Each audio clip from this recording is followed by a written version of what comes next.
Hello दोस्तों, स्वागत है आपका आपके ही अपने यूट्यूब चैनल पर। और दोस्तों यहाँ हम आज देख लेते हैं संपर्क भाषा। ये संपर्क भाषा जो है एनटीए-नेट के पाठ्यक्रम में दिया हुआ है सिलेबस में, और ये भाषा संबंधी टॉपिक में ये इसके अंतर्गत आ जाता है। तो आज यहाँ हम इसका विस्तृत अध्ययन करेंगे, और इससे क्या होगा, जब हम विस्तार पूर्वक इसका अध्ययन करेंगे तो प्रश्नोत्तर स्वाभाविक है कि हमारे कंप्लीट हो ही जाएंगे। हम देख लेते हैं कि संपर्क भाषा क्या है और कहाँ कैसा इसका प्रयोग होता है। संपर्क भाषा वह भाषा है जो हमें अन्य लोगों के संपर्क में लाए। वर्तमान में अंग्रेजी संपर्क भाषा का काम कर रही है, क्योंकि यदि हमें तमिल भाषा भाषी व्यक्ति के संपर्क साधना है तो तमिल आनी चाहिए, अन्यथा अंग्रेजी। हर जाति या देश की एक संपर्क भाषा होनी चाहिए, एक ऐसी भाषा जो उस देश में कहीं चले जाने पर काम में आए, अर्थात जिसका व्यवहार देशव्यापी हो। हिंदी संपर्क भाषा का स्थान ले रही है, भारत में काफ़ी लंबे अरसे से ले रही है। दक्षिण से आकर माधवाचार्य, वल्लभाचार्य, निम्बार्काचार्य और अन्य आचार्य भारत में इसी भाषा के माध्यम से अपने विचारों, धार्मिक विचारों का प्रचार प्रसार करते आए हैं। दक्षिण के तीर्थ तिरुपति, मदुरै, कन्याकुमारी और रामेश्वरम तक उत्तर भारत के लोग जाते थे, तो हिंदी से काम चलता था। वर्तमान में रेडियो, टीवी, सिनेमा, समाचार पत्र पत्रिकाएं हिंदी का बेहतर प्रचार प्रसार कर रहे हैं। सभी प्रदेशों के लोग हिंदी प्रदेशों में आकर सरकारी प्राइवेट नौकरी करते हैं तथा वे शीघ्र ही हिंदी का ज्ञान प्राप्त कर लेते हैं। इस प्रकार हिंदी का संपर्क भाषा का रूप उज्ज्वल हो रहा है। स्वतंत्रता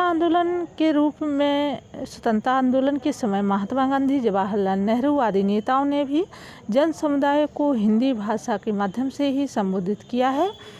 आज हिंदी अपने विकसित रूप में संपर्क की भूमिका निभा रही है।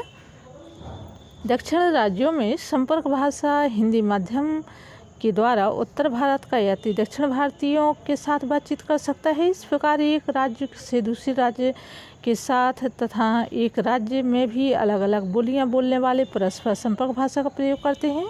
बातचीत के अलावा जीवन के सामाजिक, धार्मिक, सांस्कृतिक आदि क्षेत्रों में भी संपर्क भाषा का प्रयोग किया जाता है।